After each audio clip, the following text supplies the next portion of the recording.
이것은 하나님께서 천지를 창조하시고 아담에게 주신 복, 즉 사람들에게 모두 다 주신 복입니다. 창세기 1장 2절에 28절에 하나님이 그들에게 복을 주시며 하나님이 그들에게 이르시되 생육하고 번성하여 땅에 충만하라, 땅을 정복하라, 바다의 물고기와 하늘의 새와 땅에 움직이는 모든 생물을 다스리라. 이것이 바로 하나님께서 인간, 아담, 사람들에게 주신 복입니다. 이 복은 아브라함과 이삭과 야곱을 타고 예수 그리스도를 통해 바로 여기 있는 우리에게도 흘러온 복입니다. 복을 주다, 복을 주시다라는 히브리어는 바라크인데 이 뜻은 삶의 모든 정황 가운데 하나님께서 개입하셔서, 잘 들으세요, 하나님께서 개입하셔서 잘 되도록 하신다라는 뜻을 갖고 있습니다. 복이라는 단어에 하나님이 거기 계시지 않으면 의미가 없는 거예요. 하나님께서 내가 너희에게 복을 줄게 라고 말씀하실 때 그 의미는 뭐냐? 내가 너와 함께하며 너의 삶의 모든 과정 가운데 개입해서 내가 너를 이끌어 줄게 라는 의미가 복 안에 담겨 있는 것입니다. 그러니 막연하게 복이라고 말하는 것이 아니라 모든 삶의 주님이 나와 함께 꾹꾹 내 인생의 삶을 눌러 담아 가고 계시는구나 라는 것이 바로 뭐예요? 복입니다. 정복하다라는 카바시는 1차적인 의미로 발을 밟다라는 의미로 세상 여러 곳을 다니며 그곳을 자신의 발로 밟고 삶의 터전으로 삼을 것을 가리키는 말입니다. 그래서 내가 여러분에게 할 수 있으면 여러분의 발을 이곳에서 조금 넓혀서, 여러분의 지경을 넓혀서 많은 것을 보고 듣고 밟기를 바라요. 여기도 계신 하나님, 바로 여러분이 하나님과 함께하는 성전이 될 때 여러분이 밟는 어느 것도 하나님의 나라, 아름다운 주님의 것이 될 거라고 믿으니까요. 그게 바로 정복하라는 복의 구체적인 우리에게 주신 복이에요. 구체적인 복의 다음은 다스리다입니다. 다스리다는 라다라는 히브리어인데 절대 주권을 행사하는 것을 가리키는데, 절대 주권은 오직 하나님만 가질 수 있어요. 그런데 이 절대 주권을 하나님께서 인간에게 부여해 주셨단 말이죠. 이때는 아직 죄가 없을 때.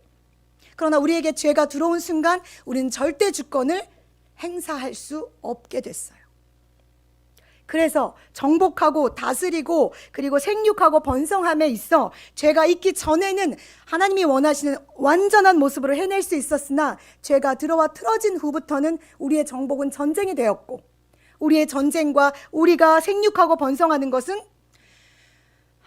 하나님이 만들어 놓으신 그 질서 안에서의 생육과 번성이 아니라 수많은 불륜과 더러움과 추악함으로 바뀌어 버렸어요.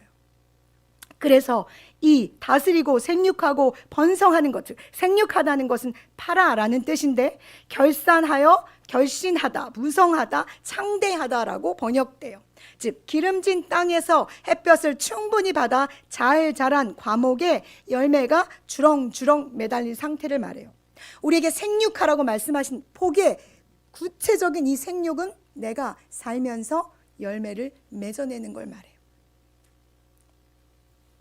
사랑하는 여러분, 죄가 들어오기 전에 우리는 하나님의 성품, 형상, 모양대로 지음받은 존재로서 우리는 완벽하게 살 수 있었어요. 그러나 죄가 들어옴으로 우리는 하나님이 내리신 이 복을 온전하게 해낼 수가 없었단 말이죠. 그런데 아까 서두에 말한 것처럼 예수 그리스도를 통해서 우리는 다시 창세기의 이 완전한 모습으로 회복되어져 갈 수 있으며, 우리가 그렇게 회복되어졌을 때 우리는 하나님께서 주신 복을 세상 가운데 누리며 살아낼 수 있습니다. 이 복은 생육하고 번성하고 땅에 충만한 구체적인 복입니다. 여러분이 밟는 모든 땅이 충만하게 아름다운 열매대로 가득하기를 원하며, 여러분이 하고자 원하는, 그래서 주 앞에 기도하는 모든 것이 합당하게 응답되어지는 복을 여러분이 누리기를 원합니다. 그러나 먼저 그 복을 누리기 전에 선행되어져야 할 조건이 있습니다. 오늘 그 얘기를 할 거예요. 그냥 주시면 얼마나 좋아. 나도 그냥 받았으면 좋겠어. 그러나 어떨 때는 내게 주어진 복이 나를 건강한 그리스도인으로 살아가게 하지 못할 때가 있거든. 그래서 차라리 주시지 않는 게 나에게 복이구나 라고 느낄 때가 있어요. 지난 시간에 우리는 야곱에 대한 이야기를 했어요. 야곱이 베델을 떠나면서 뭐라고 했다 했죠? 하나님, 당신이 나를 지키시고 보호하시면, 그래서 나에게 다시 고향으로 돌아오게 하시면 내가 당신을 누구라고 부른다고? 하나님이라고 부르고 내게 가지고 있는 것의 10의 1을 당신에게 바칠게요 라고 한 그 약속을 하나님께서 오늘 우리가 읽은 이 본문에서 지켜내십니다. 야곱은 자기의 고향을 떠나서 자기의 외삼촌 라반의 집으로 도망가고 거기서 1년 2년이 아니라 20년의 시간을 보내요. 사랑 때문에. 얼마나 아름다우면 라헬을 사랑해서 자기의 삶의 7년을, 그 다음에 7년을 14년, 그 다음에 6년을 보내게 돼요. 그렇게 20년을 보내고 야곱은 드디어 이제 홀로 떠났던 그 길을 아내가 4명, 여러분에게 아내를 4명 얻으란 얘기 절대 아니야. 아내가 4명, 자식이 수많은, 몇 명이야? 아직 베냐민까지 나왔으니까 12명의 자식들과, 맞죠? 내가 헷갈리는 거 아니지? 그 자식들과 함께, 그리고 수많은 가축들을 거느리고 이제 자기가 만나야 할 사람, 형 에서를 향해서 오고 있습니다. 야곱은 어쩌면 에서를 만나고 싶지 않았을지도 몰라. 왜냐하면 에서가 분명히 야곱을 보면 죽여버리겠다고 했거든. 자기의 장자권을 빼앗아 갖고 자기가 누려야 할 모든 복을 야곱에게 빼앗겼다고 생각한 에서는 야곱을 보면 반드시 내가 그를 죽일 거야 라고 말하고 있었어요. 그러니 야곱에게 두렵죠. 내가 고향으로 돌아가기 위해서 반드시 부딪혀야 될 사람이 누구냐? 자기의 형 에서였어요. 그래서 참 야곱은 자기가 덜 사랑하는 아내, 자식을 먼저 보내고, 그 다음 자식과 아내를 보내고, 그 다음을 보내고, 자기가 가장 사랑하는 라헬과 자기가 사랑하는 요셉을 앞으로 보내고 홀로 야복 강가에 서 있어요. 베델을 떠날 때 베델에서 만난 하나님과 만나 자기가 하나님 앞에 건방지게, 주님, 당신이 나를 지키시고 나와 함께 하시면 내가 당신을 하나님이라고 부를게요 라고 말했던 그 야곱은 이제 없어요.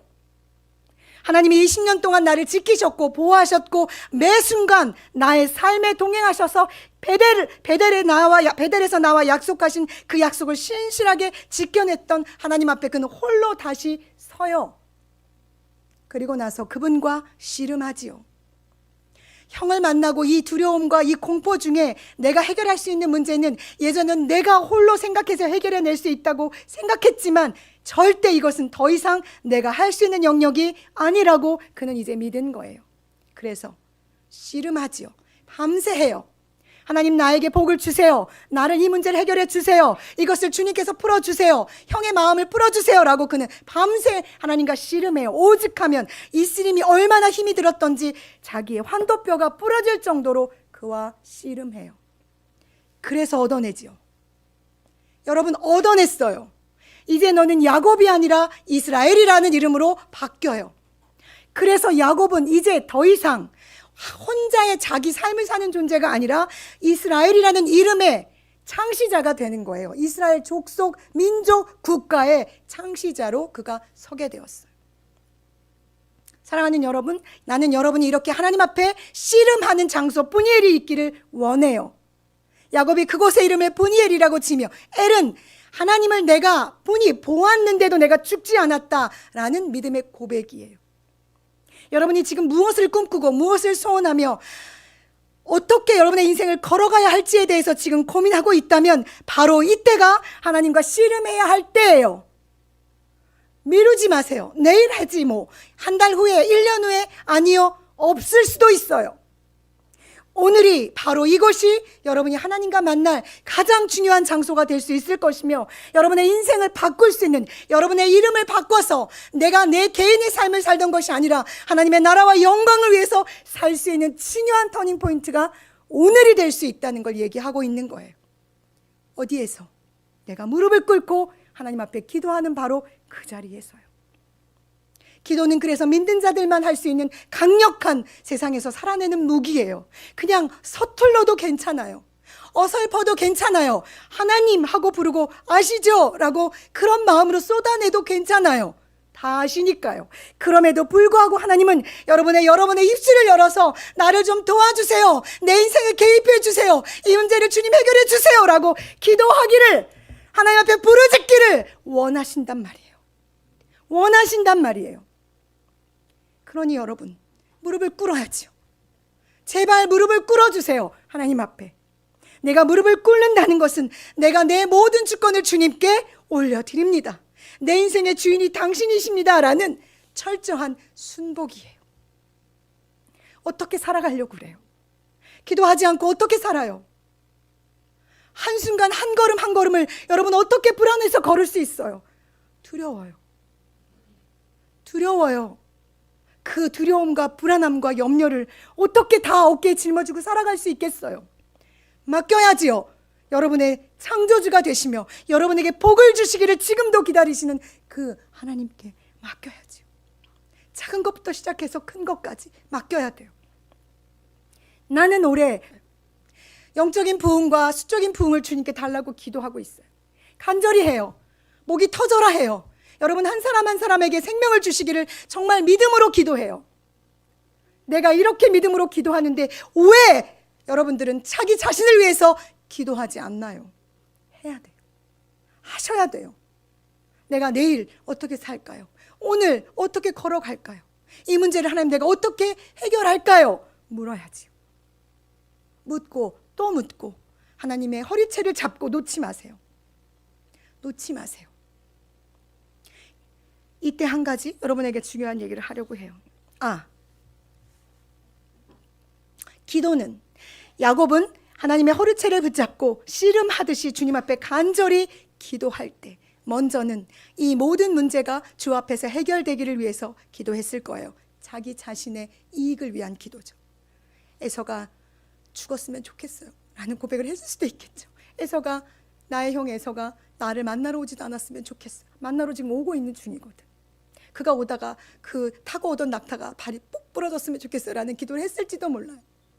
그러나 그의 기도가 바뀌어요. 어떻게 해요? 하나님을 만나는 기도로 바뀌었죠. 그러니 하나님께서 그 바뀐 기도 위에 역사하시기를 그의 이름을 바꿔주시는 거예요. 여러분, 여러분의 개인을 하나님 앞에 올려드리며 기도할 때 하나님은 여러분의 개인의 삶을 축복하실 거예요. 하나님은 절대 여러분의 다리가 절룩거림에 걸기를 기뻐하시는 분이 아니기 때문에 그래요. 나아가 여러분의 삶을 통해 하나님은 계획하고 계신 게 있어요. 그게 뭐냐 하면 나를 넘어 복음이 다른 이들에게 전해지는 것까지, 살아계신 하나님이 나를 통해 다른 이들에게 살아계신 하나님이라고 고백되어질 때까지 여러분을 사용하고 싶어 하시는 거예요. 야곱이 이스라엘로 바뀐 것처럼 여러분의 이름이 하나님 안에서 바뀌기를 진심으로 소망해요. 사랑하는 여러분, 기도하세요. 기도하세요. 예수님은 이 땅에 계실 때 하나님이셨음에도 불구하고 무시로 산에 올라가 하나님 아버지와 대면해 기도하는 시간을 가지셨어요. 겟세마네 동산에서 당신의 마지막 사역을 준비하시는 그 밤에도 땀이 흘렀는데 그 땀이 피처럼 흘렀단 말이에요. 사람들이 볼 때 그게 피처럼 보였단 말이죠. 얼마나 간절히 하셨으면 그럴까요? 하나님이신데, 당신이신데 그렇게 기도하셨어요. 그러니 여러분, 여러분의 인생을 놓고 기도하세요. 여러분 거잖아요. 여러분의 인생이잖아요.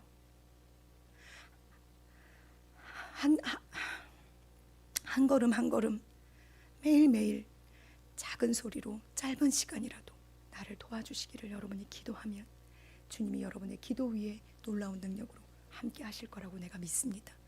내가 여러분의 이름을 부르며 기도하는 건 오직 이것뿐이에요. 만나주시기를, 하나님의 전 앞에서 당신과 야곱처럼 씨름하는 은혜의 시간이 있게 되기를. 그래서 하나님, 내가 이야기하는 이 놀라운 하나님의 은혜를 그들이 다 이해할 수 있게 되기를.